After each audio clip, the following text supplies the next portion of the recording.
Well, Saturday morning again. Hello and welcome to Prime Insight. I am Blessed Sugan. Of course, what a pleasure to be with you once more as we dissect some of the topical issues that have been trending all throughout the week. What an eventful week it has been, with many of you happy about the new announcement that the national team, the Black Stars, will have a new coach.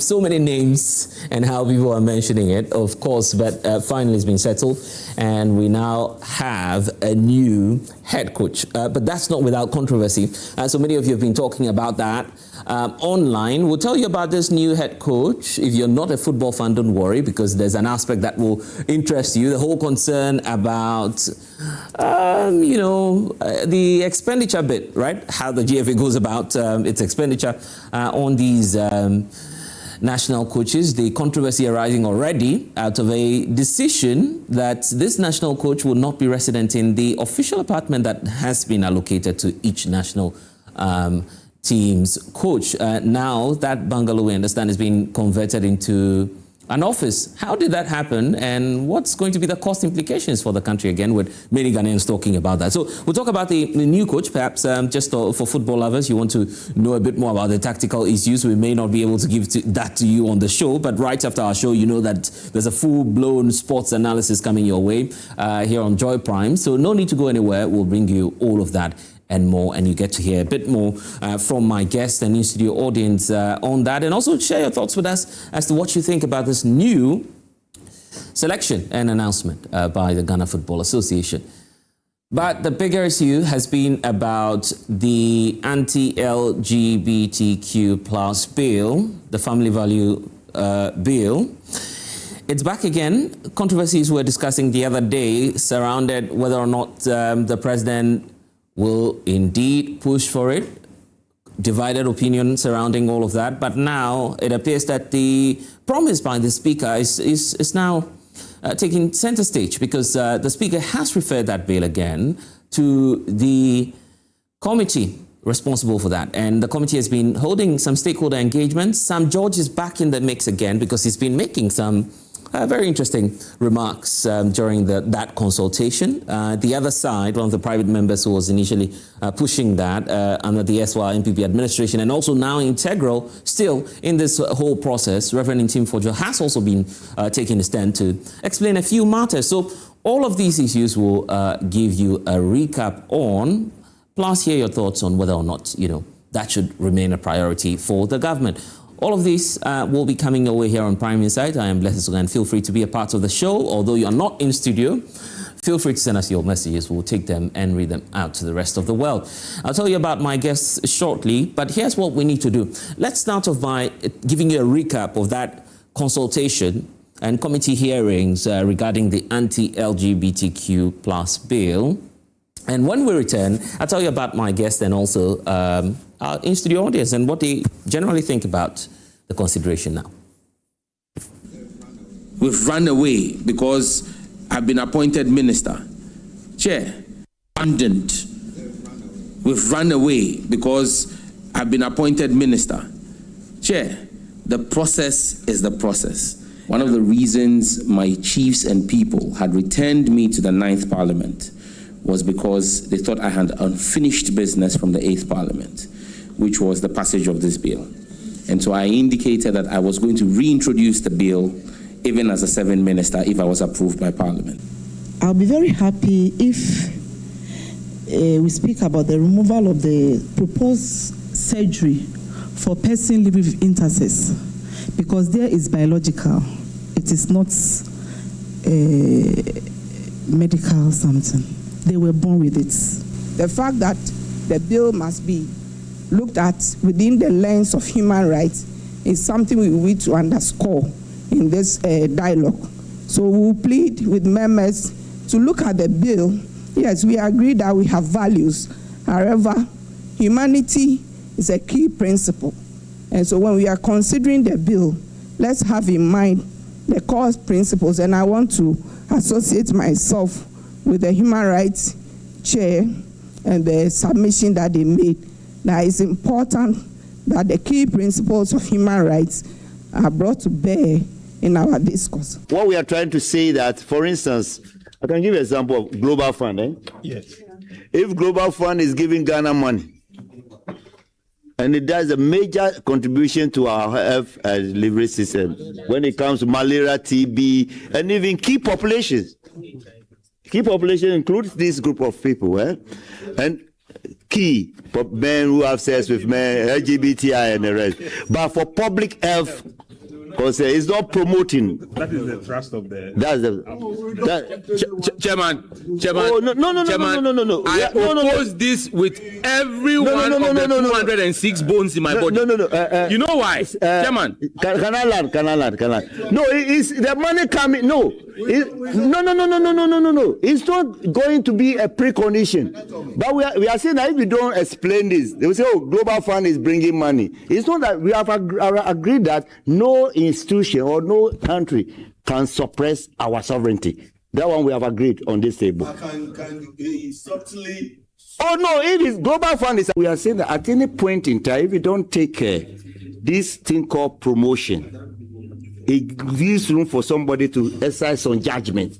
Honorable Patrick is talking. I'm holding a placard, and I'm saying that I'm supporter of LGBTI. It's promotion. Somebody may mean that it's promotion, or maybe Charge is making some educational something, and is trying to explain to the public what.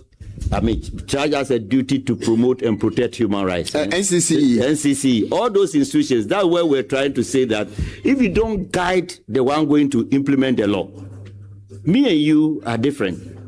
There's the possibility that you weaponize this policeman who will be overzealous, and that's all that we are trying to, avoid.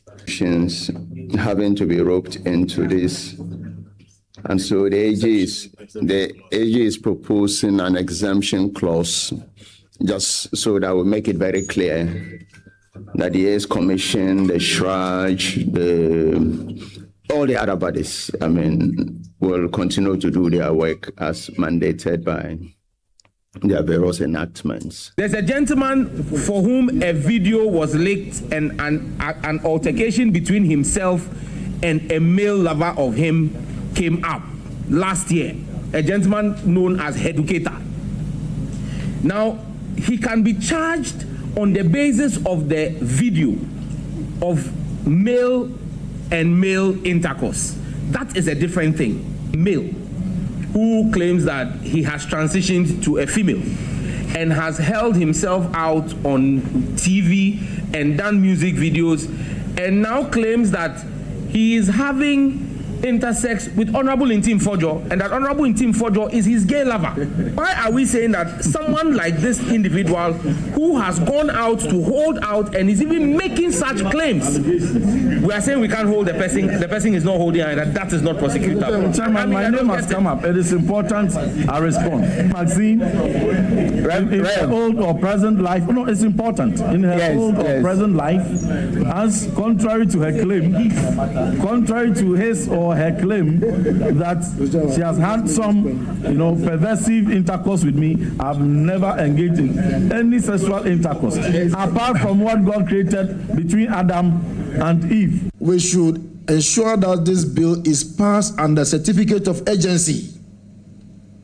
And as a committee, we can make that determination.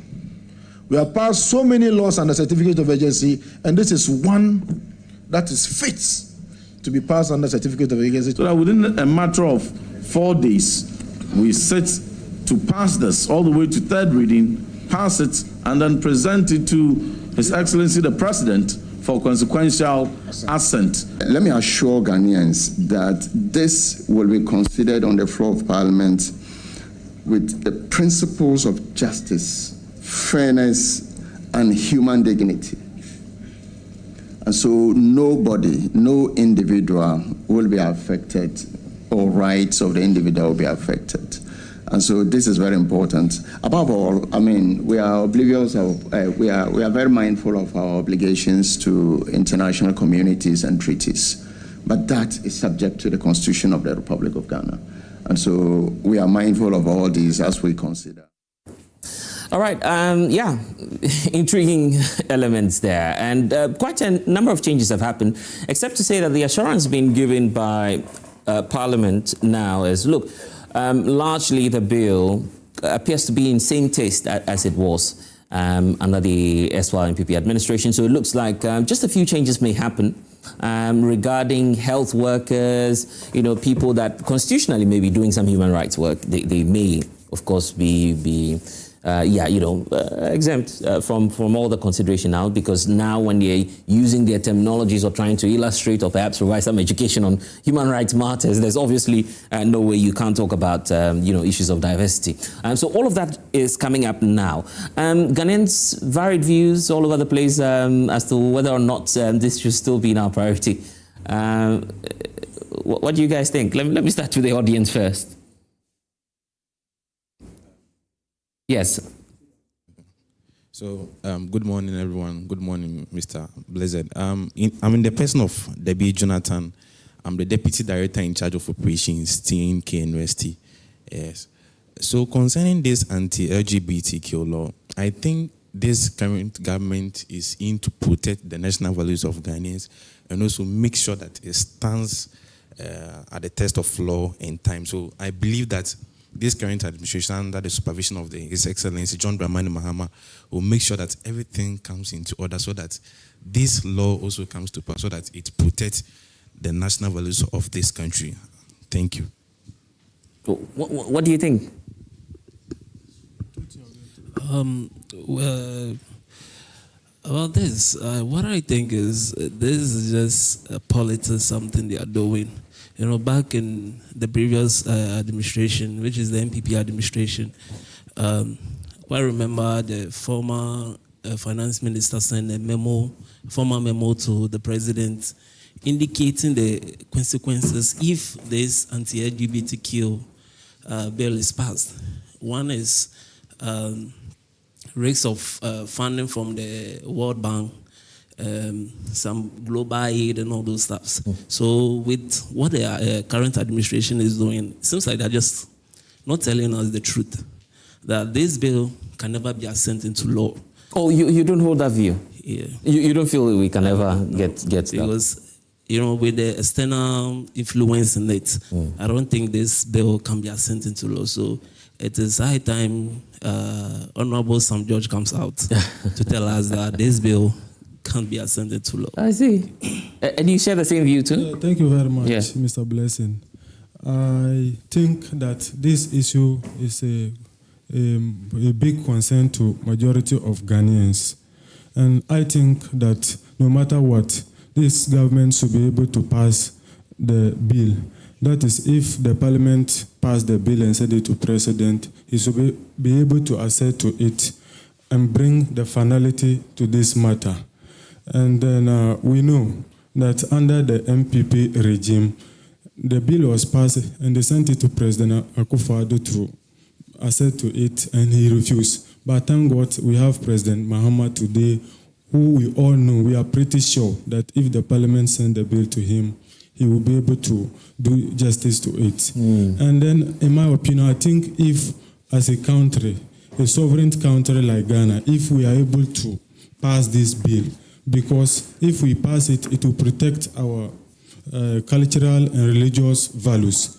The failure for us to pass this bill will be another form of colonization to us or against us. I see. Yeah, so thank you, Blessed. Yeah. I'm in the person of Asai Joseph from the University of Ghana. So what I think stand up.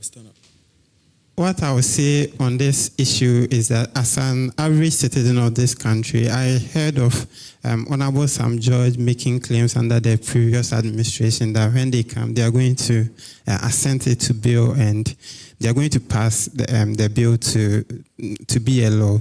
So I'm happy that they have commenced it, and now all that we are looking forward to is them making sure that the bill will be assent to law. So we are happy that the commencement has begun. Okay. Thank you. That's great. Setting the tone for us. So varied views on this matter. In fact, if you're home and also watching us, you can share your thoughts with us. Ivan Che Innocent is here, youth advocate. Of course, Chief Solo is here. Solomon Owusu, Communications Director. UP Plus the base. Which one? Coupled with the base. And everyone is coming on board. No, Ivan is going to be the next presidential candidate for the base. Oh, but the base is joining the UP. Oh, I see. They ought to, they have to, so that we rescue this country, rescue it. Rescue the millions of youth who are unemployed. I've never seen, I've never seen the UP membership card before. Very nice. Ivan, we should get United Party. Yeah. Ghana. So, do you have a membership card of UP? I'm putting it to you that you don't have a membership card. No, we register online. Once you register online, your data is with us. Online? Online? Yes, online. On-site is also coming on stream. Are you sure you have members in the party in UP? Oh. Where is the card? Because I've never seen a UP. But it's very easy to procure NDC card, MPP card. Doesn't make you a member. Oh, okay. Your membership is in the heart. Wow. You understand? Just like we wear a ring to represent you are married, but the marriage really is in the heart. So if you love UP, if you love UP, it must be in your heart. That's what we do, and we want genuine members. How will you get Ivan to be a member? Ivan has to be a member in the heart. I mean, if you really wish this country well, and then, yes. We believe in members that support the UP from the heart, and we are encouraging the young ones to look up to the UP. Definitely, they will join us. I see. In 2020, it will be a better place for us. Okay, Ivan, let me start with you because here we are again. Reverend Tim Fojo is back in the news. He says, look, let's do this under certificate of urgency. We've heard other MPs also say that. Sam George has also stated his position on the matter. So, the consideration is going on. Yes. Looks like the speaker, from what he said, is giving effect to the fact that they'll speed up this passage. Yes. But should it still be a priority? Oh, of course. You see, the last time when we debated on this particular subject, I told you that there was nothing at stake to be worried about because it has to go through parliamentary procedure, and the bill was going through same procedure until Parliament is done. There was no way President could do anything about it. So we can hasten the process just to ensure that it gets to the desk of the President. Then it becomes a presidential priority. People didn't understand it. And you see, there are people who have been pushing for certificates of urgency for the bill to be passed under. There is no intellectual rationalization backing it because this is a very delicate... No, this is about the fourth or fifth time you've told me this. Yeah. You've said this even in previous... Yeah, it's laced with poor logic and lacks intellectual... What more work? Ivan, what more work do you want on this bill? What more work do you want on this bill? The thing has been done even before, except that it's just a new parliament. Exactly. But you see, this is a bill that deals with human rights. In as much as our cultural settings, everything fronts at it. Some of us just want it to be done. But you see, we are not living in isolation from the global, environment. Whichever way you want to do it, this bill must be considered within the remit of the constitutional prescription. Because even if we go ahead to do it and it infringes on any of the constitutional provision, it can still be prescribed nullity. It can be sent to court and then the whole thing will be nullified. So I think that we need to take our time, just like this beautiful engagement that brought on board a lot of stakeholders from different, you see, there are a lot of views which were brought on board and which were very considerable, you understand? So for me, because of how sensitive this particular bill is, we need to take our time, hasten slowly and put in every single consideration. The last time I told you, this isn't just about two people being in a room. There is this hostile intrusion from other stages. Like you watch the movies, you watch the cartoons. These are where these people have deliberately trying to, normalize it within our social settings. We need to factor all these things into consideration because we can criminalize LGBT in our homes, but you have it watch every day on your screen.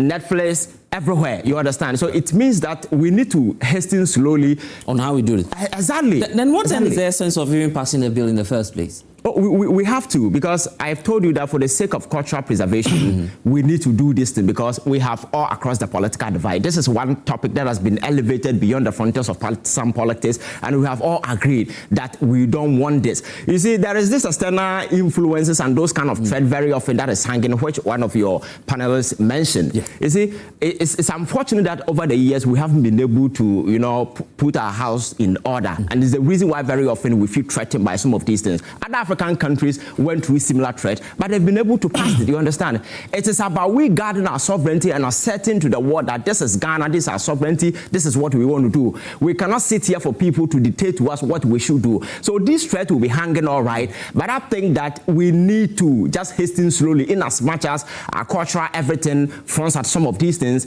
We need to take our time, make sure that every considerable point is taken into consideration. So by the time the bill comes out as a law, then we will be sure that it takes care of everything. But if we are to, in the name of politics, drive this emotional argument into it and pass it under the certificate of urgency without any intellectual rationalization or any logic. You say the logic, No. Because for something, you see, the Constitution make allocation why bills must be passed under certificates of urgency. Over the years, we can argue that it has been abused. So in this particular instance, those who are calling for the bill to be passed under certificate of urgency, what has been so far their argument? Don't you feel that we've done too much work on this? No, it's not just about what we have done. There must be a specific reason why we should. So let me test your apologies for using the logic here. Okay. If you agree, Ivan, if you indeed agree that President Akufo-Addo could have solved this matter in the first place by signing the bill into law. Why then are you saying that as of now, I mean as we speak now, right now, there is a need for us again to go through another process and to do what you would want to call some level of due diligence. So at the time when you were blaming the president for all of this, were you not mindful indeed that, I mean, at the time the president was considerate unless you want to say that the bill which was tabled under President Akufo-Addo is the same bill being placed under Parliament today. There has been some changes. What's changed about it? No. Parliament has worked on it. There has been a lot of changes that has gone into the bill. So in substance, it is not the same. It may look similar, but a lot of changes have gone in. And again, Ivan, this is the same. I mean, nothing has changed about it. No. It is not the same bill. That is why people have argued that we need to subject it to critical review. But it's the same Parliament. So this question you are asking me, Parliament should be the best place to answer this question, because if that bill had gone through and taken all the same principle you're saying. You were here a couple of weeks back. In fact, Solo was also part of that. Blaming President Akufo-Addo for not signing and blaming Dr. Mahmoud Bawumia as well, that they jointly did not do anything about this. You heard that? Yes. Today, you're telling us that we should... No, I'm saying that if the bill... So what should I... because you remember your question. Should the president sign a Bible or... I remember.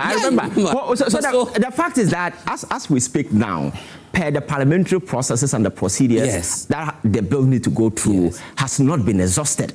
So we cannot go and lift it and send it to the president. I know. And that is why key actors have raised concerns about the need to delve deeper. That is the essence for the dialogue which went yesterday. You understand my question. I'm answering your question. Because you're solo clear on that. No. If we had just taken, and I'm assuming without that, if we had just taken the previous document, and that was before that was being sent to President Akufo-Addo. And replace it before President Mahama now. You're saying that changes should happen. Yet you're blaming the president for this. The bill has gone through a committee stage. They've done a lot of consideration. And now people are proposing certain changes that has to be done within the so-called new bill. You should take that first. Exactly. That is why I'm saying that. So when is your principle that the previous regime should have signed? So let me explain my principle to you. The principle is that the fact that at the time it went through the parliamentary bill and Parliament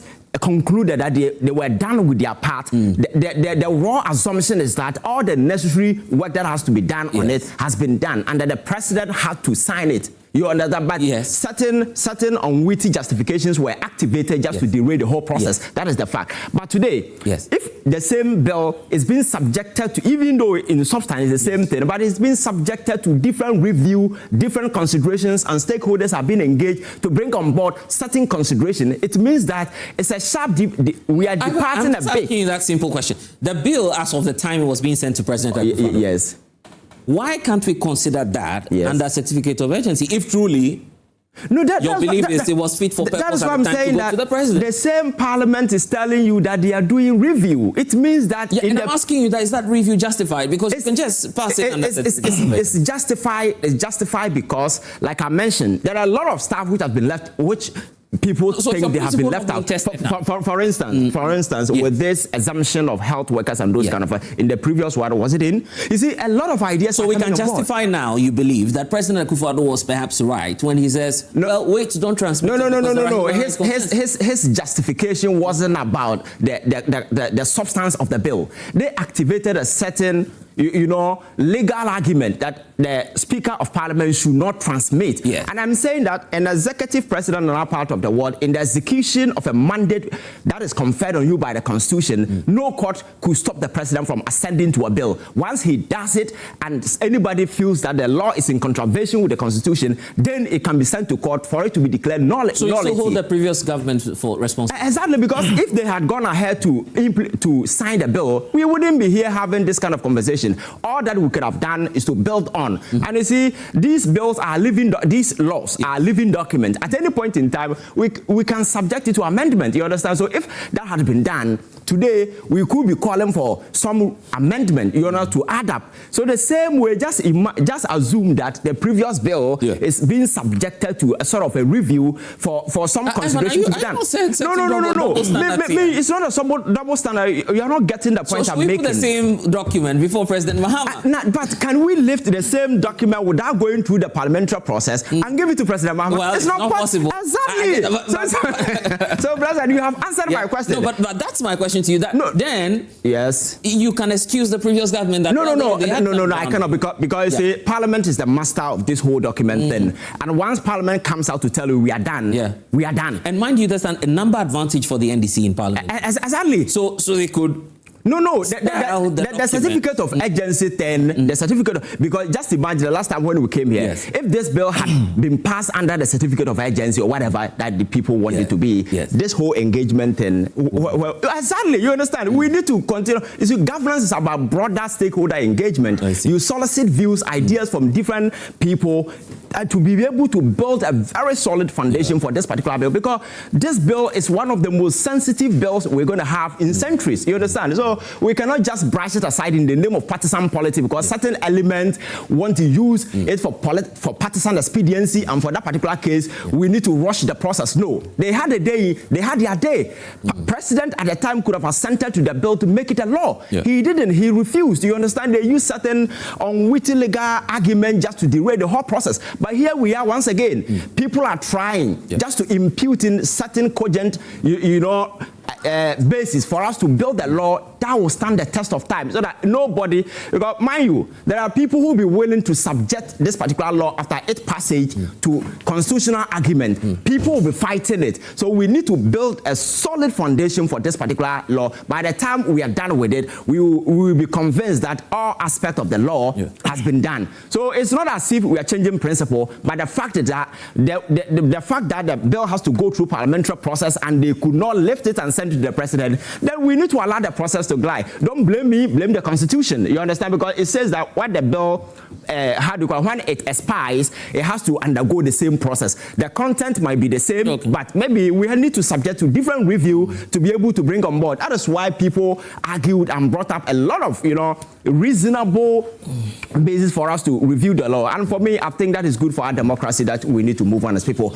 We should not be pressured by any partisan interest or any politics or whatever. We need to take our time, walk through the bill, any other consideration. This thing I mentioned, nobody has even ascended his mind to. This cartoons thing, the Netflix thing and those kind of stuff. We'll be sitting here, LGBT is banned. Your kid will be home watching Netflix, and then they are culturally being exposed to some of these things. For me, I think it's very, very important we do this thing just to maybe I should bring in Solo, because the two of you were on the same page last week about this. But let me say good morning to James Enu, Tema West MP. He's joining us this morning. Good morning to you and welcome to the program. How are you doing? I'm doing well.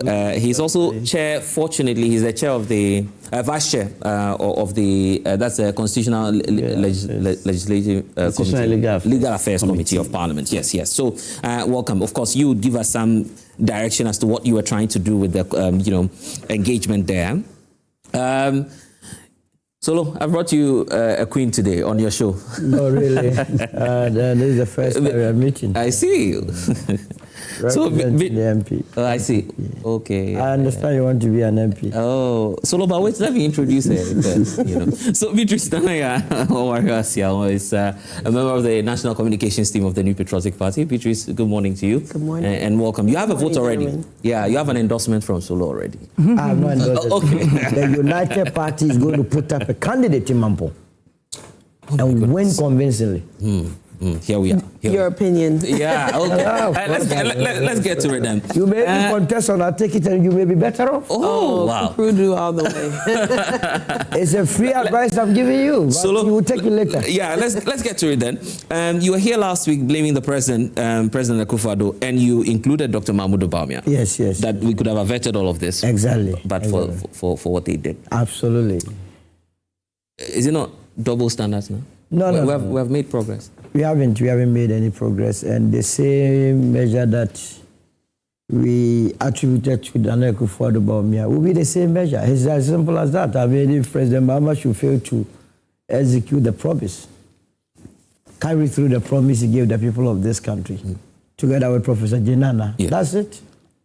So that tomorrow Professor Jenana cannot come and say that it was President John Mahama that decided not to sign and take herself out of it. Yeah. But so you see why probably the previous administration was cautious about the bill. They were, and a number of changes appear to There is no changes anyway. You see, look, that is the problem I have with this country. Rationalization. President Akufo-Addo goofed. He had no business whatsoever not signing it. The bill went through series of engagement. This stakeholder engagement they are talking about, they did it then. In fact, this time around, they have not even gone to the extent of visiting European countries like Hungary and France. We paid for it. In the previous administration. Parliament did that. I remember it was Parliament of Ghana that did it. What is the departure here? The framework of the law is still the same thing. The bill that was supposed to there are some changes that are being proposed now. So, for instance, there are some exemptions for SHRAJ, health workers. Some of these things are coming up. You see, other countries are going to the moon. Those are the complex issues that we must be. This must be the easiest thing to do. Just to sign? And you're not considering signing a law that will bar women from marrying women, man from marrying man sleeping with a man. Must it be difficult? So I'm telling you that there are human rights issues. Who are the rights? Now I'm even demanding the Ghanaians. Okay. So far I'm yet to see them. That boldly will tell us that they are engaged in it. Whose right are you protecting? Has anybody come to you and said that he has a problem with me passing this law? Has any Ghanaian told you that? You've heard some human rights groups. I have not heard they beat about the bush. There's Amnesty International, for instance. Amnesty International, Amnesty. You are talking about Ghana. This law is for Ghanaians. If they are Amnesty International, let them go to the international and do their LGBTQ business. SHRAJ is now being exempt as part of the recommendations, or I mean some of the ideas coming up because they do human rights. It's semantics. Let me tell you. If you take Ghana, the sovereignty of this country resides in the people of this country. And I'm asking you a simple question. Who are those that you claim? Which rights are you protecting? Whose rights? So that question, why that question? Because the point is that Ghanaians believe that we need this law. In fact, it's shameful for us to be discussing in 21st century whether or not a man must marry a man. I mean, does it sit well with you? Are you not speaking to morality instead of what was supposed to be law? Which one is law? Law must go with morality. You understand? Which law? The people of this country say they don't want this. As a president and as a government, your duty is to carry through the aspirations of the people of this country. And the aspirations of the people is that pass the law. The Senegalese young man that did it, has he died? Has he died? What is so special about this LGBTQ nonsense? Sometimes when I say LGBTQ, my old lady doesn't understand it. That's my difficulty. True. You know that? Do you know that? So you told me last week here on. But you see, when you say it, that what the so-called people that claims now they are so civilized, are asking us to do is to allow Tumutu. And you sit, today is what? Saturday. Yes. SDA people are in church. Let's go to them and ask them whether they are for it. Tomorrow, the Pentecost, the Roman Catholic, the Methodist, they will be there. Let's go and ask them. So if you claim that all Ghanaians are in favor of this, yes. Why the difficulty in just let's just place the same document, as I was telling Ivan, before the president he signed? Absolutely, I agree. Me, I don't, all these things that they are doing, I'm not for it. Because you see, the last time he went to Parliament, when the question was posed, as many as are in favor say yeah. How many of them say yeah? And block all of them. As many as are not in favor say no. The room went silent. Now, Parliament is the representation of the people of this country. What it meant was that 100% en bloc, Ghanaians supported the bill. So President Akufo-Addo and Dr. Mahmoud Bawumia had no business whatsoever. And today... So when you bring Dr. Bawumia... Oh, they are the ones that didn't sign.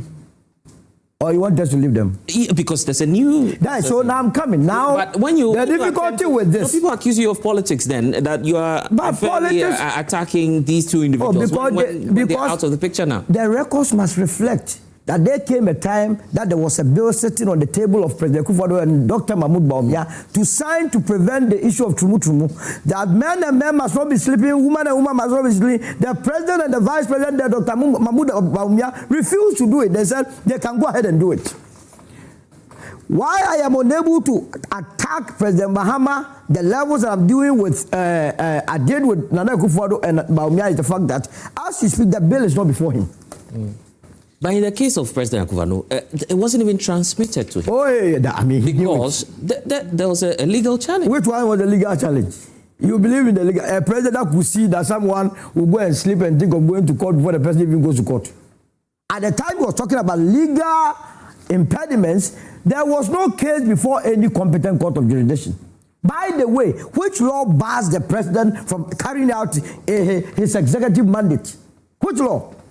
If that were the case, then why was it that he was able to sign the E-levy bill when someone was in court? We lie to ourselves. They are so disappointing. You know the baby boomers, those that have free chicken at the universities, free education, slapped one in university. Ask these university students.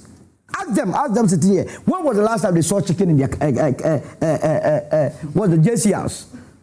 Those that refused to sign the bill, they had free chicken. For your information, they were sleeping in universities. They were being cared for. When it got to their time to shaping society, they chicken out. During their time, were we discussing this business? Why must we discuss it now? By the way, the European countries that even introduced that was so vociferous on this matter. You go to France, people are even shy. They are even afraid to carry themselves as being LGBTQ promoters. Okay. So why must we be sitting down here and pretend as though, look, as if there is a Kakaibi chasing our presidents and we are dilly-dally about it and now it's a topic, now we have to have parliamentary inquiry or whatever. They are sitting, when they didn't they drink water? I saw Queen Mother's Day, but I'm sure their transportations were taken care of by the state. We go and do all these things. The bill gets to the president, he will not sign, we come back here, we spend more airtime, and then the unseriousness continues. It will end this year. Okay, all right. You know what? Fortunately, the vice chair is here, but let me come to Nana before I bring in the vice chair, because he has knowledge of the process happening, so he will be able to answer a few questions that you're raising. Here we are again. It's become topical. Yes. Morality or law, where do you stand in all of this? You know, as all of us are saying, we're all saying the same things in different ways. I believe the gentleman representing UP Plus, another name for... You want to give the new name? I'm coming. I should say NDC 2. No, this is scandalous. This is scandalous. I'm coming. You got to withdraw. You got to withdraw. You have to withdraw. You got to withdraw. You have to withdraw. No. I am not going to do that. Listen. So I'll give you the time. You're blaming. But you have to withdraw. I'm not withdrawing. No, withdraw. You're shifting the blame. It's going to be a totally different problem. No problem. What are you talking about? What are you talking about? What are you talking about? I am MPP. So why do we refer to me as NDC? How dare you say?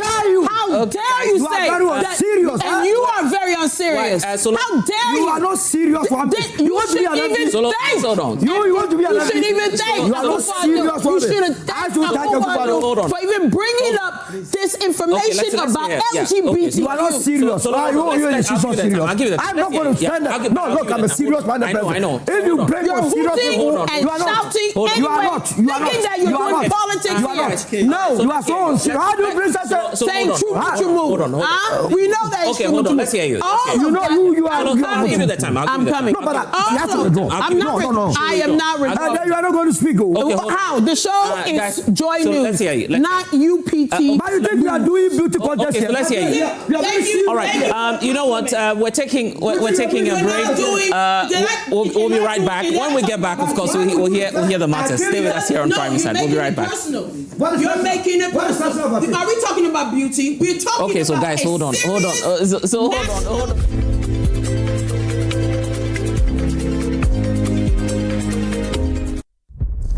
Okay, guys, let's calm down.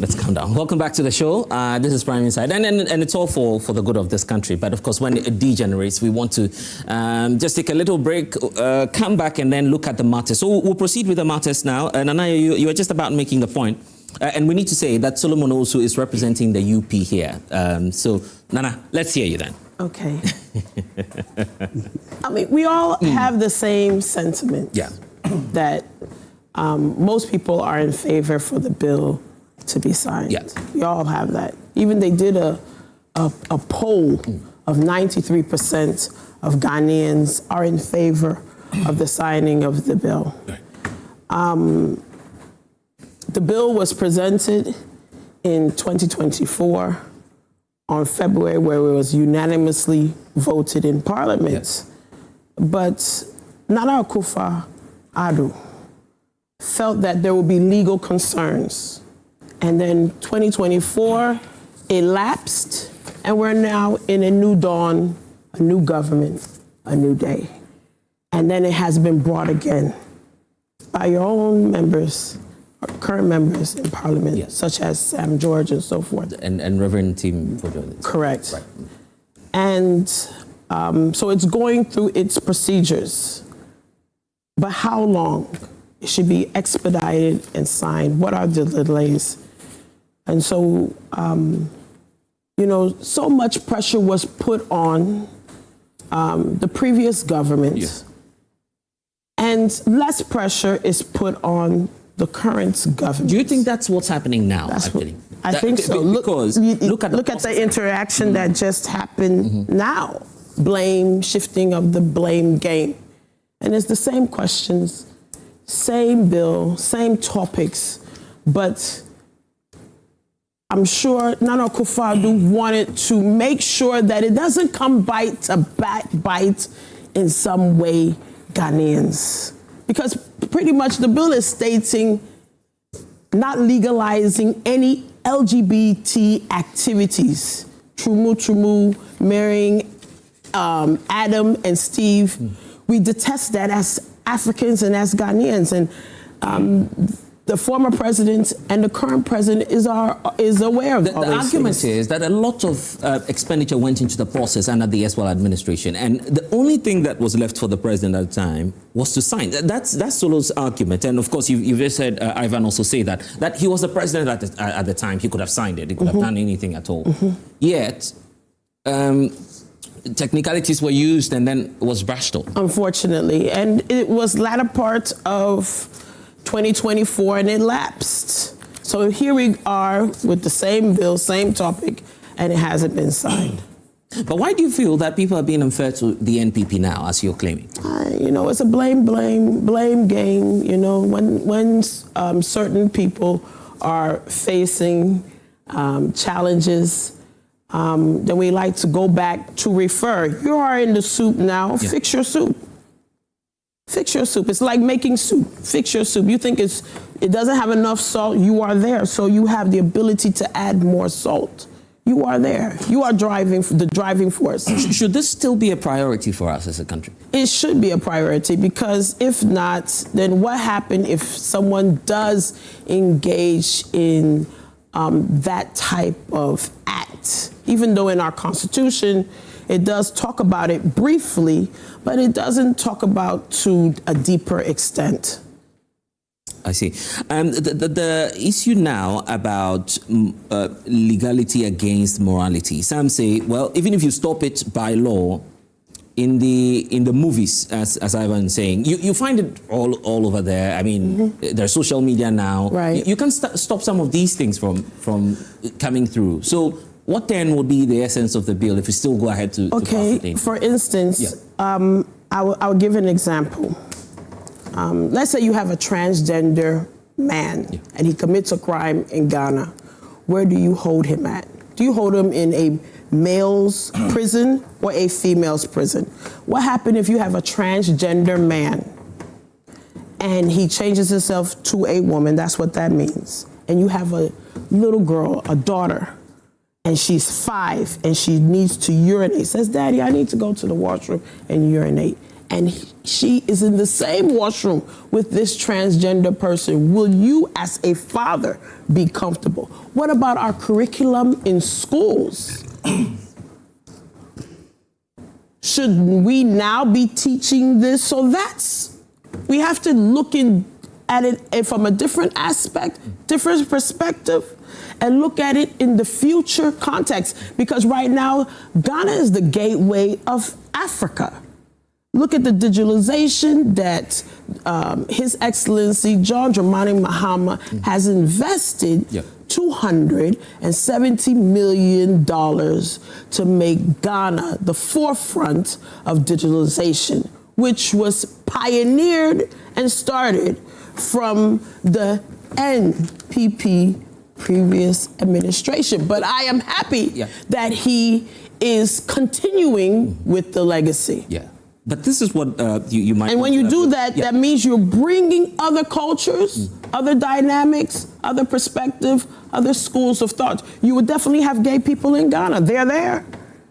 They're there. But we as Ghanaians, we understand that they're there, but we do not want their ideas to be forced in our culture. I see. How do you respond to the criticism that the NPP now is pushing this administration to intentionally speed up the bill, use the... because you also pushed us. But is that fair enough? So then you're degenerating it as a political party into partisanship, which is why, of course, you have the likes of Solo criticizing your administration at the time, that you could have prevented all of this.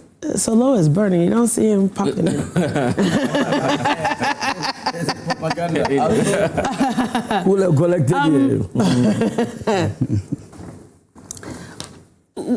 We supposed to speed up the process. The same pressure that was given to us, and we felt that it was a priority, and it came to Parliament, and they passed the bill unanimously, is the same way they should. Yes, but you want a certificate of urgency, so it's passed with speed. But for instance, I'm looking at some of the changes, and of course, we'll come to the Vice Chair shortly.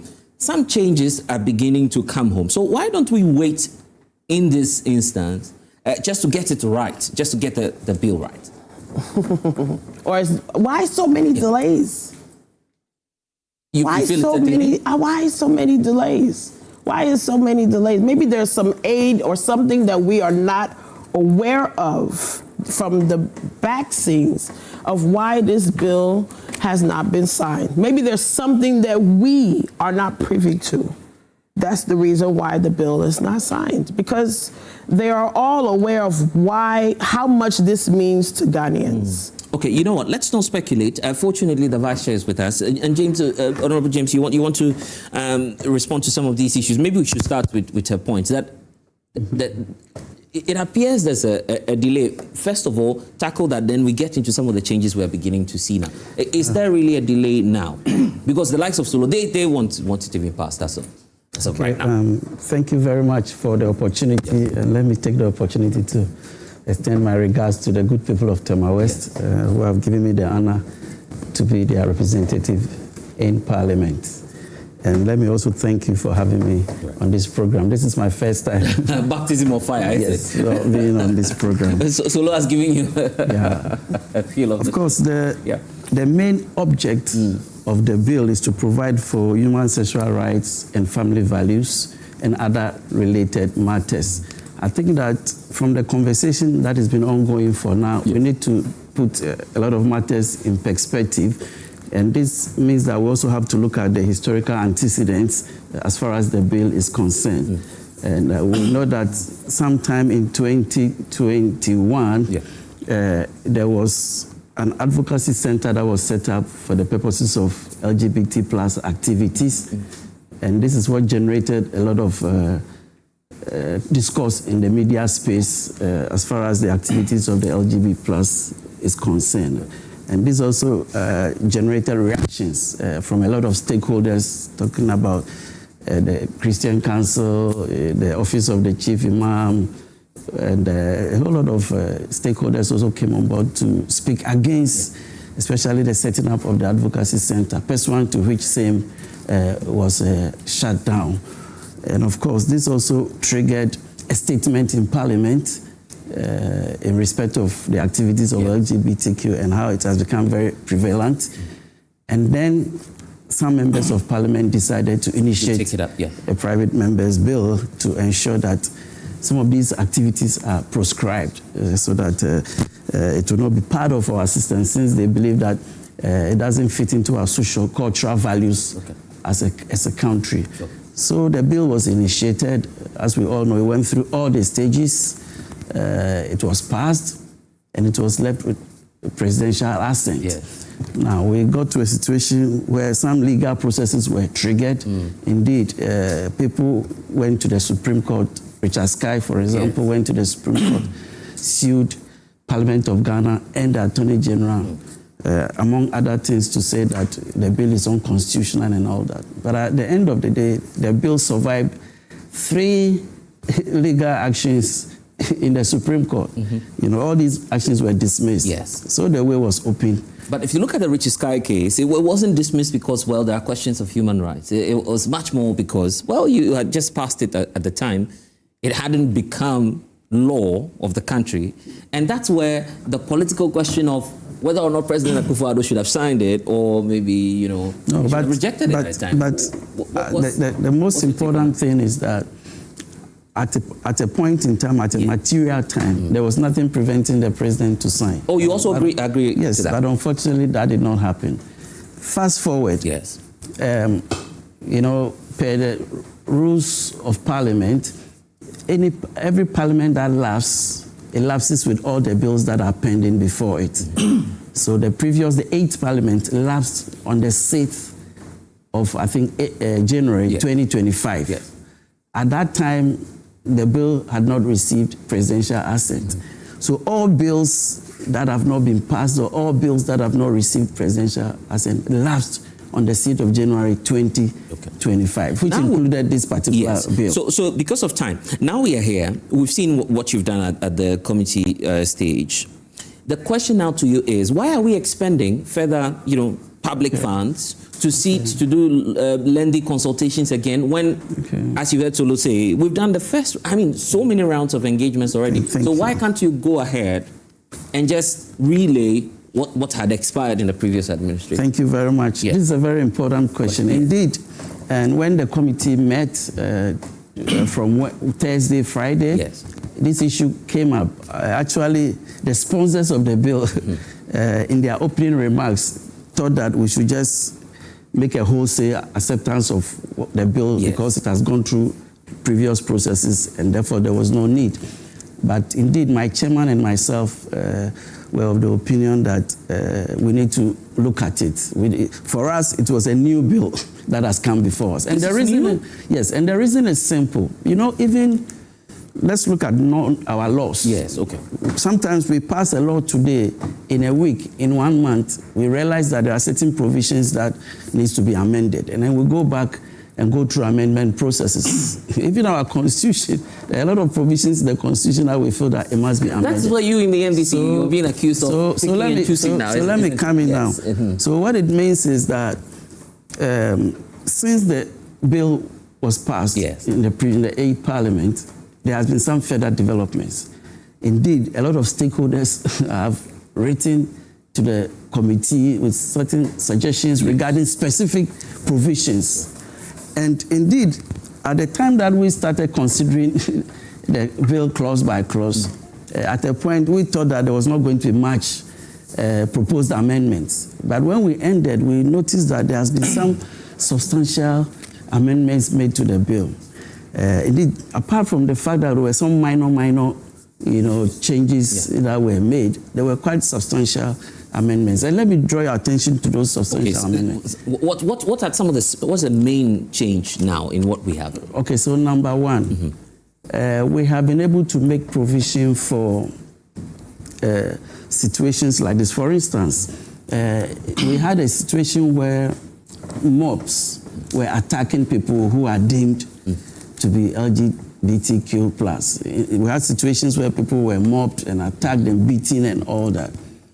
And indeed, we have been able to inculcate a provision from Section 84 to 87 of the Criminal Offences Act, Act 29, which has to do with assault and battery, to indicate that those provisions are applicable in the circumstances of attacks. Okay, if you assault. Yes, in situations, because the law makes provision to the effect that you cannot verbally or physically attack somebody that you deem to belong to that class of people. So then, if we are prescribing such acts, what is important is that we need to create an avenue. If you say they shouldn't mob, what should they do?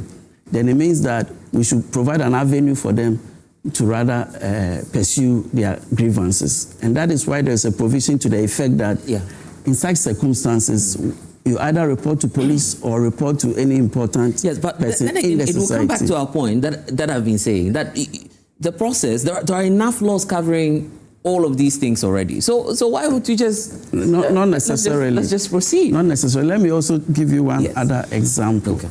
You know that in this country, per our laws, we have what we call privileged information. For instance, there is communication between lawyer-client, doctor-patient, and other relationships.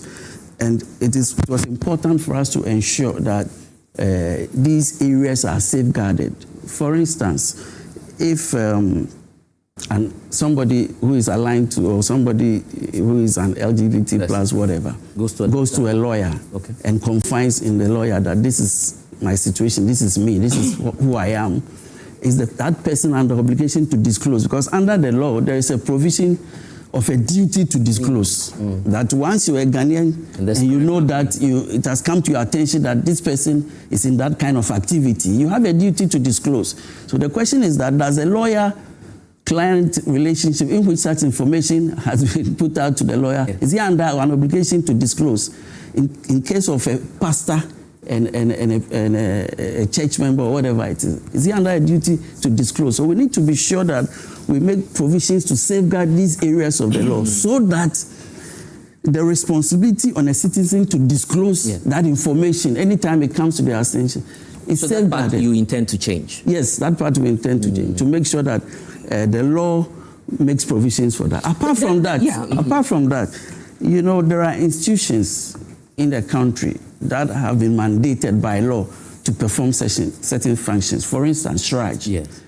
For instance, Ghana AIDS Commission. We have a situation where Ghana AIDS Commission can go around sharing lubricants, sharing condoms to people, including people of LGBT plus affiliation. You understand? So the question is that, are these activities of these institutions promoting? Because the law says that if you promote the activities, you are liable. So are the activities of these institutions, in terms of giving condoms to these people, in terms of giving lubricants to these people, are they activities that can be categorized as promoting? Okay. Because otherwise it becomes an offense. So it means that exceptions have to be made for such groups as well. So these are some of the issues that have come out that we are trying to... Before I take another round, then this will suggest to us clearly that the bill was not fit for purpose. Not necessarily. And I can tell you for a fact that... You seem not to want to agree with that. Let me tell you this. There is no law that is perfect. Because sometimes, once we trigger the process, the law is in practice, we are executing the law. Then we know the challenges that come with it, and we go ahead to amend. So if you want to make a perfect law, then we can never end. We can never end. So sometimes, with development of time and new things coming up, you appreciate that, no, this provision I think if we take it this way, it will be better. You understand? Let me bring in Ivan. Ivan, so then your question is being answered. Yes. But you can see clearly that there are defects in what was being presented at the time. So like I said, Parliament is a master when it comes to making of laws. So at the time, when that finality was given to that particular document, what it means was that we were done and the president had to. You see, the Special Prosecutors Act. Are you not unfairly hanging people for something that's way past? You see, that was the duty of Parliament then. So once they tell you we are done, they were done. No question. And the fact that Parliament is done and the president has ascended to a law doesn't mean that it cannot be subjected to critical inquiry. The Special Prosecutor Act has been passed, but today it's been deemed unconstitutional. But it went through parliamentary process. So the mere fact that it has gone through the mill and it has received parliamentary, presidential, whatever, does not make it a holy document like a Bible. You understand? So it's always subject to. So the point is that if the president had at time ascended to the bill, we could have still have this realm, this luxury of subjecting it to some of these considerations coming up, and we can still amend it. We can sit here, draft a document today, have it passed. Tomorrow, there will be other suggestions. Your principle will also apply now to say that the president can, you know, just under some level of urgency, put that before Parliament today, and then correct it as and when. Yes, today. I'm applying your same. I understand. Let me answer you. Yes. President Mahama, under the Constitution of this country, does not have any power at this time over the bill. Let's make it quite clear. At this time, today, President Mahama does not have any constitutional power, whatever, to influence or prevail on anybody so far as the development of the bill is concerned. So the question is, can Parliament, Honorable is here, can Parliament as of today circumvent the laid down procedures and just lift the bill and send it to the president? The answer is no. Does the president have power to influence or perhaps cause the Attorney General to lay this under certificate of urgency? The president can. I'm asking. No. You see, that I'm saying, when it comes to certificate of urgency and those stuff, there can be an executive influence. Last week you were here, so was as many as 32 or more certificates of urgency. The executive. I'm just asking. The executive wells overwhelming power. They can impress on Parliament. Are you telling me that the President of the Republic cannot speak? I'm saying that he can impress on Parliament. He can impress on Parliament, but the actual decision has to be made in Parliament. Because, you know, there is this clear boundaries so far as these institutions are concerned. There cannot be overwhelming executive intrusion into the nose of the Parliament to do whatever that they want. So I think that as it stands now, can we circumvent the process and push it to the president? And I'm telling you that possibly you can do that, isn't it? No. By just going under certificate of urgency. The certificate of urgency is welcomed, but you need to provide cogent, rationalized argument just to back it. And I'm saying that the proponent of what do you call it? Certificate of urgency. Nobody has been. The justification has always been that, the NDC gave us pressure, so they should go. You know, as of now, the government still holds the view, and the president expressed that look, we wanted to own the process. It should have been a government-led business, except to say that it's now a private members issue. He has the power. No, I'm saying that the processes and what goes through in Parliament. The president can only impress. Yes, he has power to influence. The president can't initiate the document through but Parliament has already set in motion a process that this bill is going through. The deputy chairman is here. They are working. Can the president truncate whatever they are doing and say that, whatever you are doing is not necessary? But it's not bad in law, is it? No. But it's very bad. But you're not prevented. But the president doesn't make law. Procedures. Yes, but what I'm saying is that it's not exclusive. The government now, as of now, can go with the certificate of urgency. Why not? It is possible. That's what I'm saying. But, why are we not applying that principle here? See, I think that talking about a certificate of urgency, I think that it is something that we can look at. Indeed, yesterday in our deliberations, that suggestion came from some of the members of the committee, and it's something that we are still thinking about. But you see, what is important is that now the bill was relayed, it went through first reading, it was referred to the committee. The committee will have to present a report to the House. if the report is adopted, we go for second reading. We can do away with all of that. No, it's not possible. Single executive decision. No, please. When it comes to the processes that we have to, even under certificate of agency, you cannot skip this. But at least the 24-hour rule keep your first reading, your second reading, your third reading, you cannot skip them. Obviously. Even under certificate of agency, you have to comply with all those procedures. And now we are. Once we present our report, we'll do second reading. After second reading, we'll go to consideration stage. Whatever the case, under certificate of urgency, maximum 1 week, we should be done. Yes. But you see, the truth is that even without a certificate of urgency, once our report is adopted, we can finish it within less than 1 week. And again, you can push for a certificate of urgency when you are convinced in your mind that whatever they are doing is not necessary. You understand? But today, certain premise can be grounded on whatever they are doing, that certain legitimate concerns have been raised. And don't forget the proposals they are receiving came from Ghanaians who are equally concerned about some of the provisions. You understand? We are here discussing some of these leanways out of it because of the fact that they were not critically attended to, and people are raising legitimate concerns. You understand? So for me, if we can conclude that whatever consideration going on at this stage, the engagement which happened yesterday, if they are all unnecessary, then we can go for the certificate of urgency. But as it stands now, the proponents are just doing politics. There hasn't been any rationalized argument to back whatever that they are saying. That's my point. If you're able to adduce that cogent argument, why not? We will support it. Because you see, there is this hostile intrusion of this LGBT madness that is coming. You see, at the global stage, it's coming with force. You understand? And we admit that the imminent danger it poses to us all. It's the reason why across the political divide we've tried to elevate this You've heard conversation Reverend beyond the Ntimfojo frontier. say, well, do this under certificate of urgency. Hassan Tampoli. So what were they doing when the president decided not to sign the bill? What were they doing? Ntimfojo, when President Akufo-Addo decided not to sign the bill, couldn't he have impressed on the president to do that? You see, when you do some of these things, you push the whole thing to the realm of pure partisan politics just to achieve partisan expediency. Nobody will take you serious. When President Akufo-Addo, the bill was stamped and placed to him, his executive secretary wrote to the Speaker of Parliament and warned him, my friend, don't transmit the bill. That is what he did. The impunity with which that particular letter was written. We all are here, you understand? So I think that let us hasten slowly, go through the process, and I can tell you, when this bill is ready, there is no way President Mahama will say he will not sign. But then are you doing partisan? Did you understand? There is no way that President Mahama can say he will not sign, because the videos, the promises, everything has been there. So all that we need to do is to ensure the process is hastened. Maybe we go through whatever that has to be done. When it is stable, that the president, you agree, has the power to do this.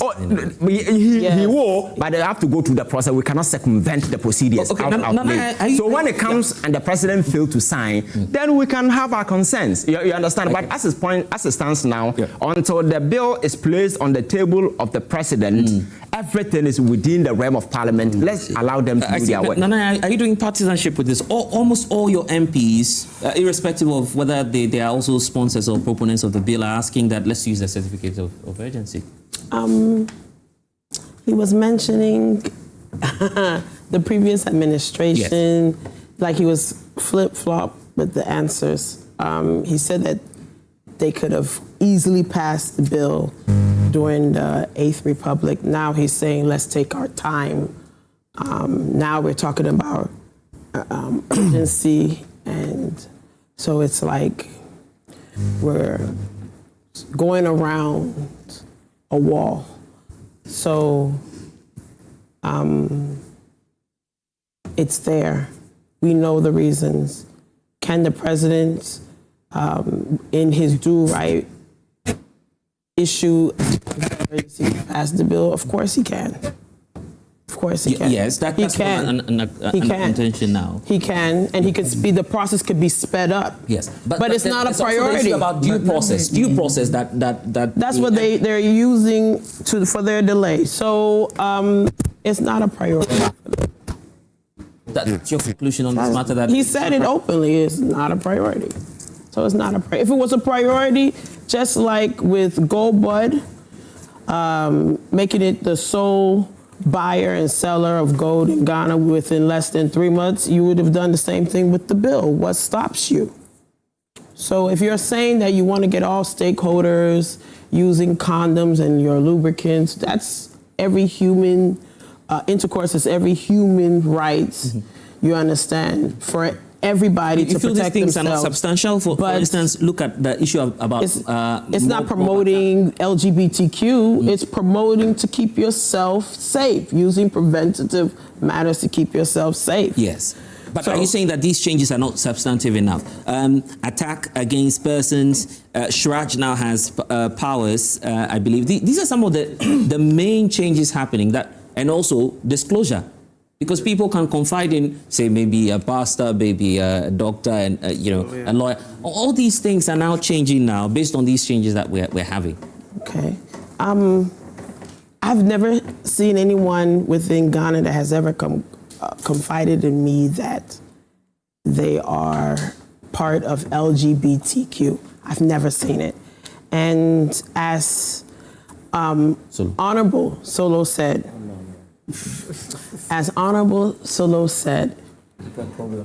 that it is a problem, and that he too said no one will come out and say they have done true move publicly, because we detest that. So it's like we're tap dancing on the same issues. And we ought to get to work. And we ought to get to where we need to go and sign it. You wanted to do a brief intervention, then I bring in Solo. Yes. Okay, so I think it's important to set the record straight. Yes. That the issue of certificate of agency is not determined by the president. No. It is a committee of parliament that is seized with the matter that may take that decision and put it before the House. Okay, so it's not influence? No. So maybe we can get advice, we can get suggestions, but that decision is not in the domain of the executive. Because it's in the private members' bill. Is that why you're saying that? No. Generally, that is the position. Okay. So certificate of agency is determined by the committee that is assigned that bill to work on. You understand? Yeah. So it's not within the domain of the executive. Okay. Exactly. And apart from that, so are you saying that the executive has no influence at all? No, the executive can make suggestions. Can make suggestions, but they are not the final decision makers. Why are we making the executive look powerless in this case? Yeah, because these are questions. I'm asking questions that Parliament is a master of its own rules. When it comes to Parliament, we are master of our own rules, and we are not manipulated or controlled by any other organ of government. So I think that we should appreciate those divisions clearly. Very simple. Yeah. This constitution, when it was, as it were, passed in 1993 or 1992, it wasn't a perfect document. So it's the reason why there has been a lot of amendment to the constitution. Yeah. So we cannot, as a country,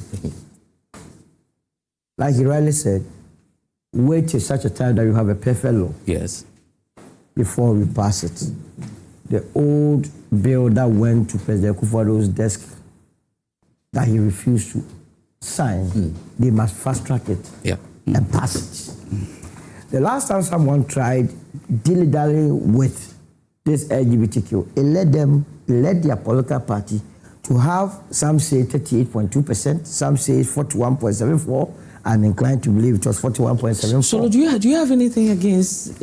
No, I'm just explaining. Okay, wow, okay. That if you don't know death, look at sleep. It's an advice to this administration. NDC, okay. That the last time President Akufo-Addo played, together with Mahmoud Bawumia, played with LGBTQ, he had 41.74%. So if you are 41%, you mean the presidential, okay, and their numbers in parliament reduced substantially to what? 87. Now is it 87 or 88? So what I'm saying is that if the NDC also wants to see their parliamentary numbers reduced to 30, with the next candidate getting less than the 41.74, they have the option of playing. So are you threatening the NDC now?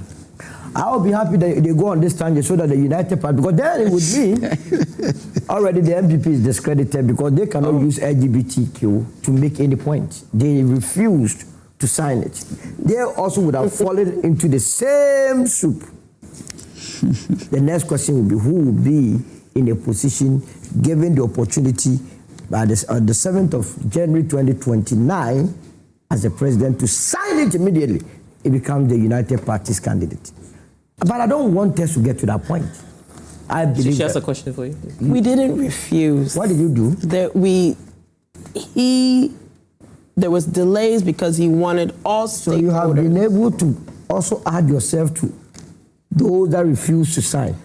Were you voted for as the president of the land? Why do you go and take matters? Would you allow Dr. Mahmoud Bawumia and Nana Akufo to carry their own cross? When you want to be an MP and go there and say, if you had been given the opportunity, you would sign it. Well, if you were the president, wouldn't you sign the LGBTQ bill into law? Or you also refuse? I'm not a president. So why are you going to carry that cross? I answered that necessarily. Yes. So the point is that they have made their mistake. That mistake will haunt them for the rest of their lives. The NDC cannot. That's why the last time we came here, I said that statement that it was not a priority had dented the image of the president. This country is a funny country. Small thing that people lose confidence in you. Because people have a lot of confidence in President Mahama now than it was in 2016 or in the 2014, 2015. They have so much respect that he will not make that mistake. By the way, you are in parliament. Is there anything hunting you people? Now be frank with us. That is, as it was, serving as an obstacle to fast track this bill so that it goes onto the table of President Mahama. Yes, thank you very much, Solo. I think that we as a committee, that the matter has been referred to us, like I said, since Thursday, Friday, we did a diligent work on the bill, and I want to assure you that we are going to expedite action on the bill. Once Parliament resumes, we'll present our report.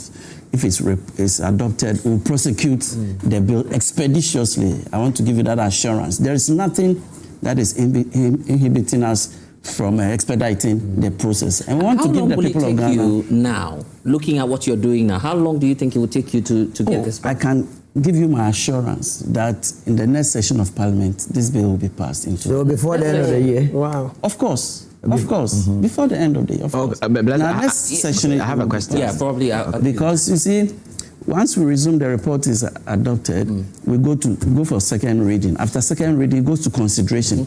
Consideration is the most tedious aspect of the work, because that one, the whole House will consider it clause by clause. Okay. That is where we cross the T's and dot the I's and make sure that all the necessary amendment changes, we do it. That is what takes by the end of a chunk of the time. And then after that, we go for third reading and it's passed. Then we send it to the president for assent.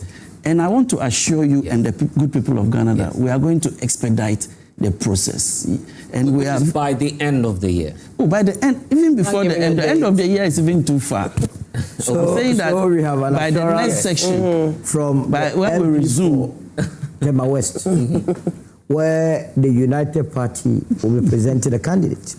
So for him to stick out, I have no reason to doubt his conviction that by the end of the year, the bill will be on the table of the president. You would have done your godly or God duty on it. Right. Then you go to the president. Yes. And your argument is that the next president from the NDC, if they win the election, yes, or if they don't pass it, they may not win. They will lose the election. I mean, why would NBB suffer from LGBTQ and NDC will think that they are special beasts? They will suffer from it. That will make no mistake. All the issues we took to election 2024, be it LGBTQ, galamsey, unemployment, will be relevant back in 2028. Okay. And you see, let me also add my voice to what he said, that once the bill comes before the president, he's going to assent to it. I'm very optimistic. No, that way you can't vouch for the president too. I'm very optimistic. We saw it for your vouching for Akufo-Addo, and it became another matter. I am very optimistic that the president... Okay, well... Okay. And that is why I am of the opinion that those who are accusing the president now, saying that it is not his priority and all that, I think those accusations are misplaced. Because at the end of the day, the bill is not before him. There's nothing he can do now. Now, Parliament is seized with the bill to go through the processes. So if you accuse the president that he's not giving priority to them, then you are not being fair to the president. He said it from his own mouth. He said but at the end of the day, we have to situate this in context. You understand? We have to situate my question is, we wrap up beyond the bill. Honorable, you've received a lot of proposals and consideration from people. This silent socio-cultural normalization, this LGBT is going around through movies, through cartoons. Is there any consideration on those things? Just to Yes. You know, the law has been made such that it covers a lot of activities. Let me just refer you to a few provisions of the law, of the bill. Sorry, let me take you to clause 1. Okay. I'll read clause 1 and clause 3, and to give you a broader perspective of the things that are captured. Because it includes anybody who is trying to promote it or trying to propagate it. You understand? All those things are captured under the law. They become proscribed by the law. They become an offense under the law. So if you look at the clause 1, it says this act applies to a person, A, who holds out as. So it's looking at holding yourself out. Because at the end of the day, how are we able to determine people being lesbians in their rooms? You will not know. So even you're holding yourself out itself is captured by the law.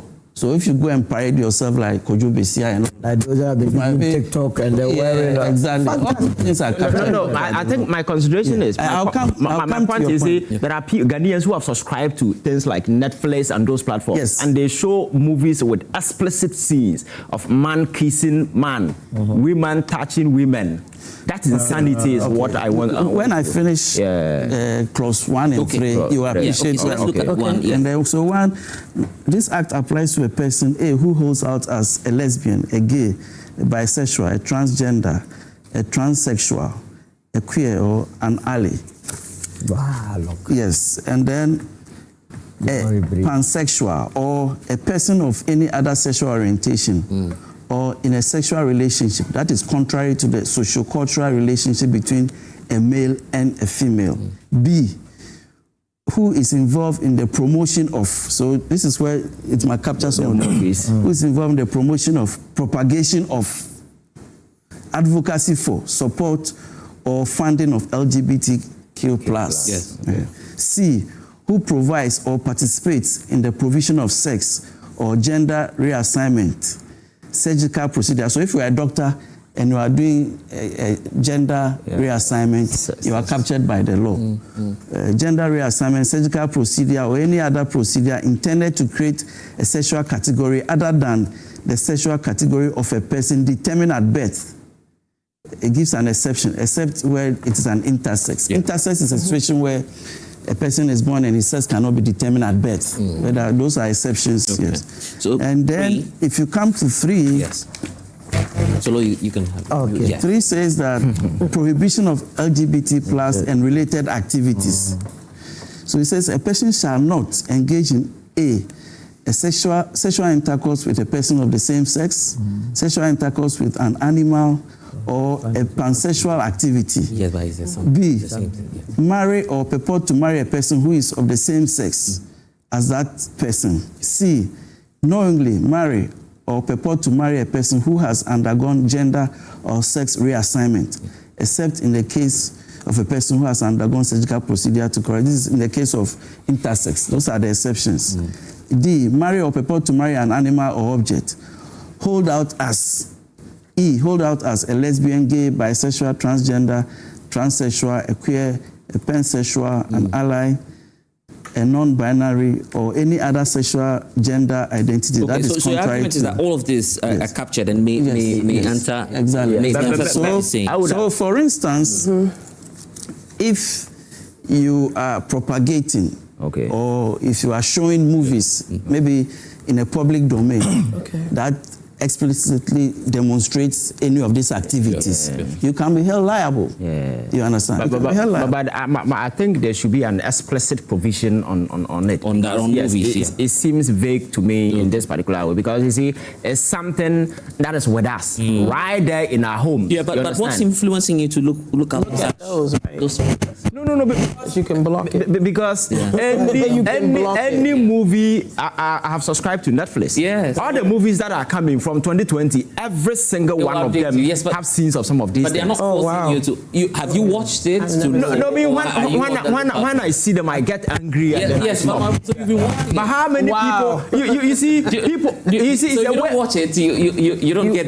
Yes, I will not watch it, but somebody might because they've paid for it. You understand? So if we are blocking it, we need to tell them to take those suggestions from within our jurisdiction, and they can do that. I see. Yeah. I think once the law is passed, all those steps can be taken. Definitely. I have a question. Does the law also talk about, because I'm a hotelier as well, does it talk about having, let's say, LGBT people in your room or in the room? That you so how do you, as a hotelier? Yes. So there is a provision to that effect in terms of those who have brutals, hotels, rooms, even the law extends it to even tents, or even, for instance, if you even have, let's say, a cruise boat or whatever. And people are doing their acts there. It will still be liable. It covers all those activities. How are you going to know? How would you know? How would you know that, well, I've given my room out to this person, maybe solo?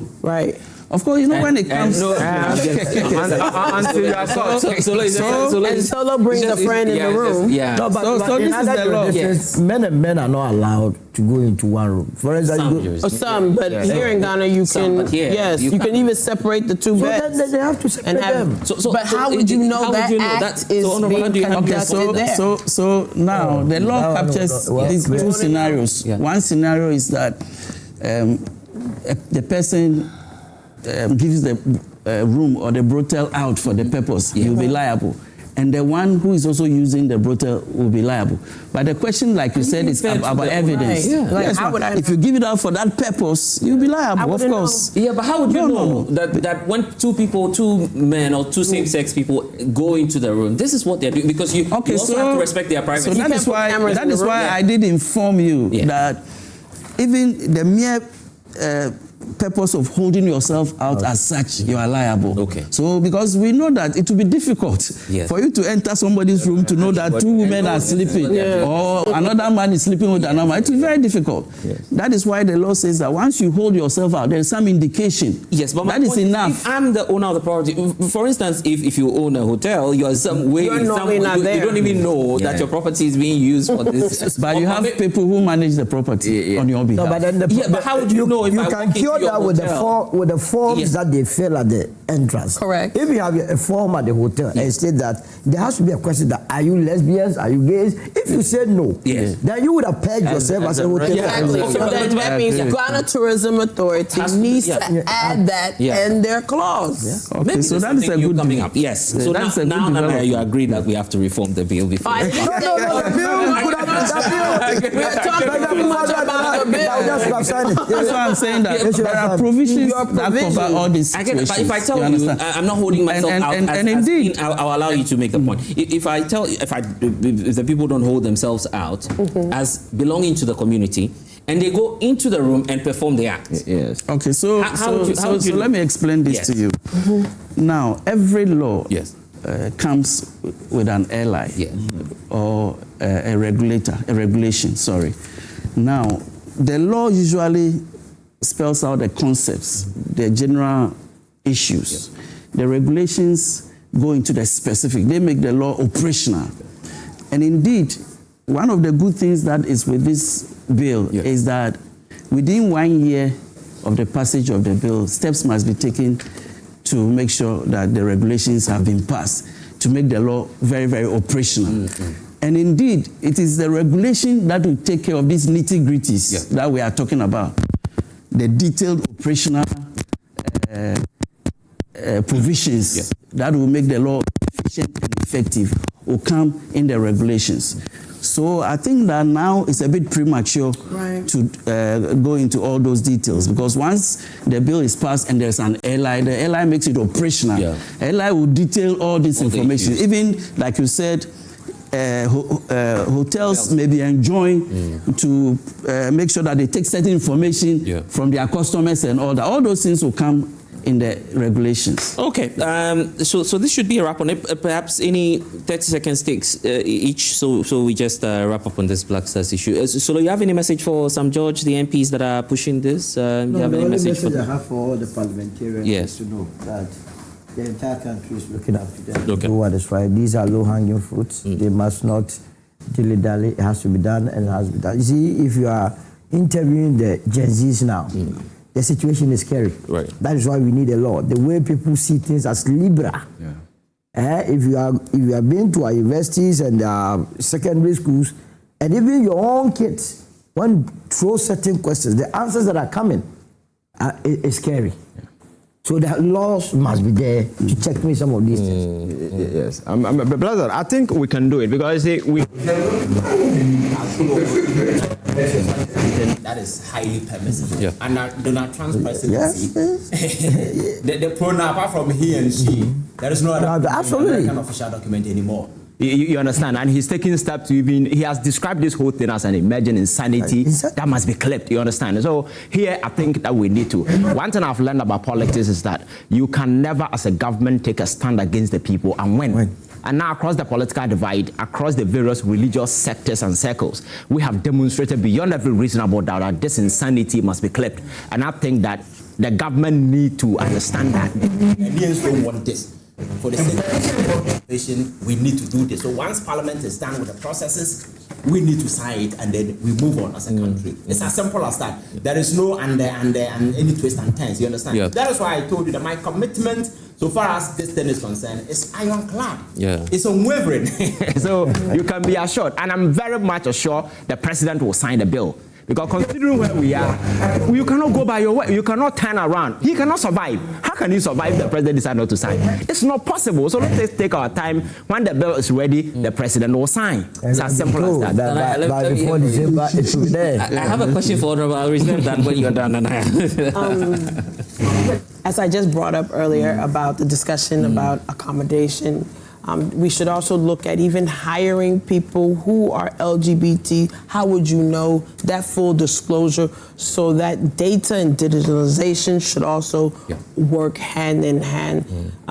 We would like this bill to be of urgency and to be signed very quickly and expeditiously, and it should be a priority as an influx of other nationals are coming into our country. This bill must be signed so that when these acts does happen, they can be prosecuted. I see. I'll reserve my question. We'll go on a short break. When we get back, then I'll ask him. So stay with us. We'll be right back.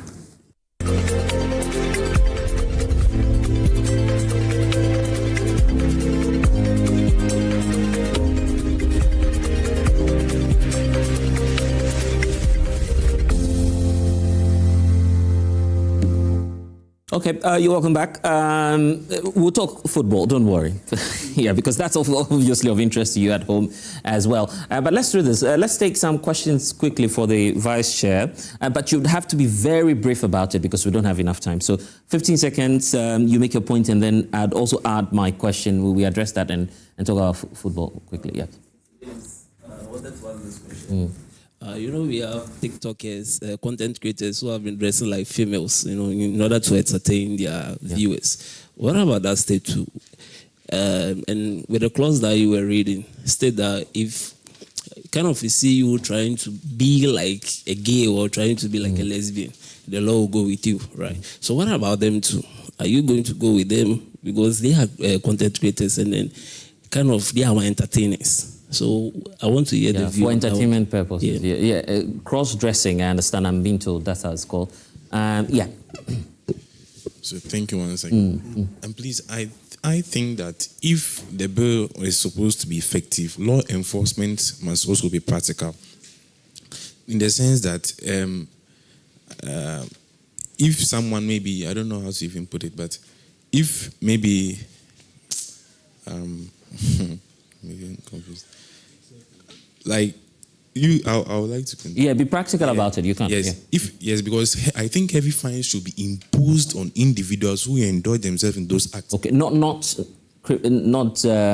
jailing them. You mean? Yes, heavy fines, because and I think that will also influence that activeness. Because if maybe I'm the one, maybe I'm an individual, I see someone indulging in such activity, and if the fine, maybe 50,000 fine is being imposed on the person, and I'm being given 50% of that fine, I think it also help in the fight. Right, okay.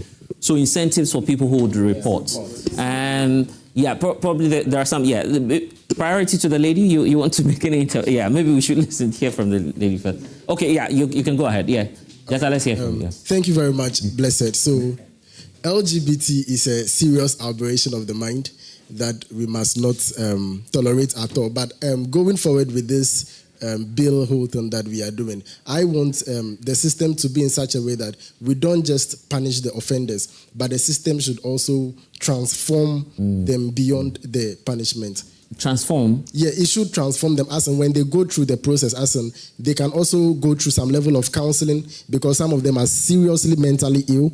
So after the counseling, then I want them to come out of the jail as changed or transformed people, not just being more focused on punishing them. That is just the submission I want to add to. Okay, great. There's a gentleman in front of you. All right, thanks. I want to comment on Mr. Solo's suggestion. Okay. Mr. Solo is applying the mob emotion, which is literally wrong. From a legal standpoint, I think we must respect the due process, because we have provisions in the 1992 Constitution. Article 17 is clear, and Article 21 is also clear. So I think from a legal standpoint, and then Mr. Solo is applying the cultural and morality, but then we must consider legality too. So we must so we must consider all these two factors. Okay, let's be brief about it. Honorable, the first point about holding yourself out, that was the first question. Cross-dressing for entertainers. That is one of the category of persons that the law is targeted at.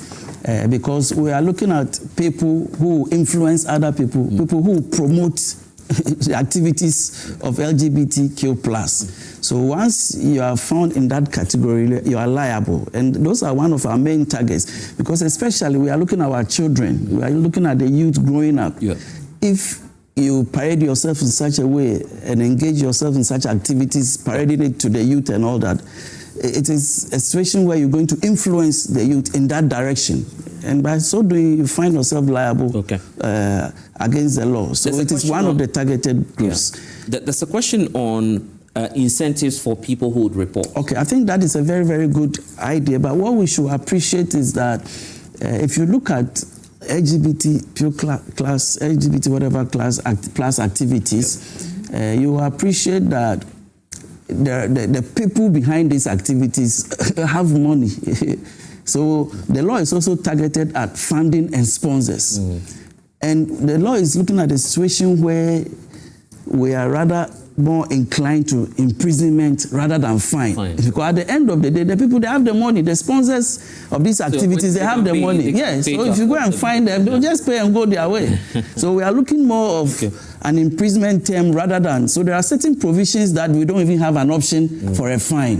There are some of them that are misdemeanors. That one you may have option, but the serious ones, especially when it comes to funding, sponsorship and all that, there is no option for a fine. But I think that's a good one. Great. And then, what I want to do, you might want to. And then he also made mention of some provisions in Article 17 and all that. But let's even take it back to Article 15. Article 15 talks about the dignity of the human person. And of course, Article 17, equality before the law. And Article 21 talks about freedom of expression, association, speech, and all that. Indeed, these matters trigger human rights issues. But of course, we also need to advert our mind to Clause 2 of Article 12, which talks about the fact that all these rights are not absolute, but they are subject to the rights of other persons. They are subject to the public interest, public health, public morality, and all those things. You understand? So these are not absolute rights. And of course, it is clear that as a country, we need laws to be able to protect these activities. And indeed, if you look at our legal regime now, the Criminal Offences Act, Act 29, is 1960, years ago. So at that time, it didn't anticipate all these things. So the laws that we have is not adequate. The closest that comes is Section 104 of Act 29. That talks about unnatural carnal knowledge. Or maybe you can also talk about incest and bestiality. Bestiality has to do with having sex with animal. Incest is having sex with a close relation. These are all proscribed by Act 29. Right. But Act 29 didn't anticipate a situation of LGBTQ++ and all, and the various variants that come with it. Okay. And that is why we need this law. Very, very important to be able to address this because of time, we just, be quick about it. My argument is not founded on emotions. You see, the law itself, if you have learned law before you were a law student, is based on our cultural values. That's why we are customary. Our customs dictate how our laws are fashioned. So it's not in isolation that there is a legal regime somewhere and our customs are different. Yeah. No, it's based on our customs that our laws are fashioned. That is why it's important that the laws of the land will be consistent with our customs. And how are you going to apply it? Yeah. If our custom says we frown on LGBTQ and the law says we are for it, then where are we going as a country? So that is why it is there's no emotion about it. Okay, I get that. And just to point out that it's now LGBTQA. There is a TT. Yes, you see the problem we have. At the time you realize we are in them. They should take the ABC represent. Can you imagine? Can you imagine? So you know what? Let's just. I mean, the groups are just so many. And Vice Chair, you might want to address this before we talk about football. If I'm applying the same, I'm foreseeing the same Nanado challenge. If you have an individual that goes to court at the tail end, because you give us the end of the year as the time that you apply. If you have an individual who also goes to court. Is in court and the case is about to start, and you are about transmitting that document to the president, would you still go ahead? Because mind you belong to the ruling side. You beg them. Would you still go ahead? Would you still go ahead and ask the president to receive it and to sign it? Okay, so I think that's a very good question. Of course, there are laws in this country. Anybody can go to court to pursue whatever their rights or interests are before the court. Assuming that the bill has been passed is about going to the president and somebody triggers a legal action. Of course, we will look at the court will look at the merits. Number one, is the suit such that it is putting an injunction on the president from signing. If that is the case, of course, then it means that he might have to file an application to stay the president cannot be part of any of such processes. He's immune.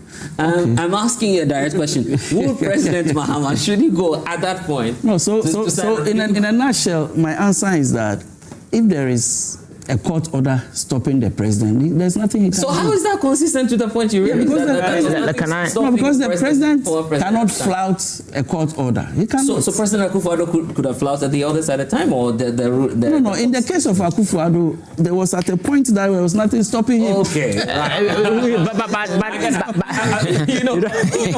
was a point that nothing was stopping him. I have the answer to that question, but you don't allow me. I'll give you a chance. When we're about wrapping up, Ivan, let's talk sports now. The Black Stars, obviously, we have a new coach. So I just take your thoughts and your expectations going into the World Cup, because we're just a few days away. Joy Sports head Tahiru Fento is joining me. Okay, we've lost him. So yeah, let's just wrap up then. Probably you want to let's just wrap up. Okay. So probably you want to touch on the expectations for the Black Stars, but do that by answering. You wanted to answer. Yes, I'm a big fan of football, and I think that I'm happy that we are going to the World Cup. But my reservations about the Black Stars has always been very genuine, because I am not in for this kind of, when we are going for a tournament, then we'll be scanning around the globe looking for people who were born in Ghana. But the whole essence of going for such tournament is to go and advertise to the world that you have football talent within your shores. And that is what Brazil has been doing. But here we are not interested in building the teams. Today, Hasofo Kotoko, all these teams have collapsed. You understand? There is nothing to be proud of. We need to build a local league so that when we go out there and perform, people will come back home and say, hey, Ghana is a breeding ground for for good players, and they will bring money, because football economy today is what is dragging a lot of countries around. But the Black Stars has become a cash cow for few people following Black Stars everywhere, making money. It's quite unnecessary. You're hopeful we'll make it? I'm hopeful that we'll make it. I'm hopeful that we'll make it. My favorite is the captain, Jordan Ayew. So I'm hopeful. I'm happy that we've taken one coach and we saw that there was a need and brought someone with over 40 years experience.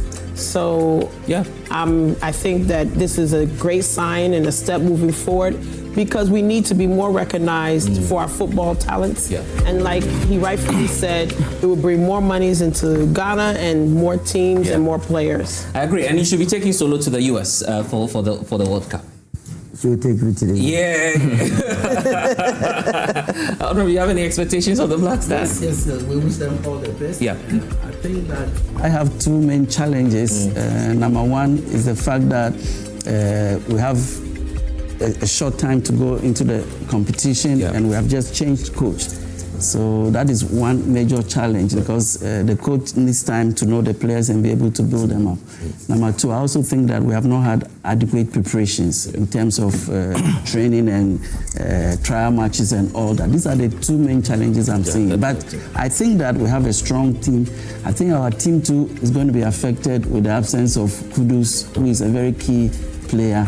But in the midst of all these things, I think that we can still make a headway. I'm hoping that we'll be able to go further than what we did in 2010 in South Africa. All right. Thank you. Good luck to the Black Stars then. Grateful to all of you for joining us. Run out of time. Solo will be in the US with Nanaya for the World Cup.